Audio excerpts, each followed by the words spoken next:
खूप दिवसांनी आज आम्ही ऑफिसला गेलो. इतक्या दिवसांच्या सुट्ट्या संपल्या आणि फायनली आज ऑफिसला जाण्याचा दिवस आला. खूप दिवसांनी ऑफिसला जाणार म्हणून जायची इच्छा तर होतच नव्हती. पण तरीही आम्ही लवकर उठलो आणि पटपट कामं आवरायला घेतली. कितीही लवकर उठलं ना तरी कामं काय आवरतच नाहीत बाबा. उठून पहिला काम म्हणजे झाडू मारायला घेतला. मग त्यानंतर किचन आवरायला घेतलं. इतक्या दिवस आम्ही नव्हतो तर इतकी धूळ येऊन बसलेली म्हणून काय सांगू. पटपट किचनची साफसफाई केली आणि मग फ्रूट्स भरायला घेतले.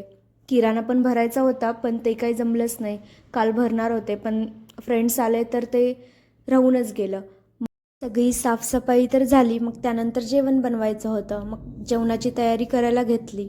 कोणतीही भाजी बनवायची म्हणलं की मला तर पहिला लसूण, कोथिंबीर आणि कढीपत्ता त्याची पेस्ट लागतेच लागते. पटपट त्याची पेस्ट बनवली, भाजी बनवली. मग त्यानंतर भाकरी बनवायला घेतली.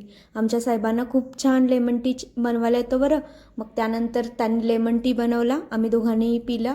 मग मी पटपट सॅलेड बनवलं आणि दोघांचाही टिफिन भरला आणि त्यानंतर सगळं आवरून मग मी गेली आवरायला. पटपट रेडी झाली. मी ऑफिसला जाण्यासाठी नेहमी सिम्पलच मेकअप करते. जर तुम्हाला सिम्पल मेकअप पाहिजे असेल तर मला नक्की कमेंट करून सांगा. चला बाय.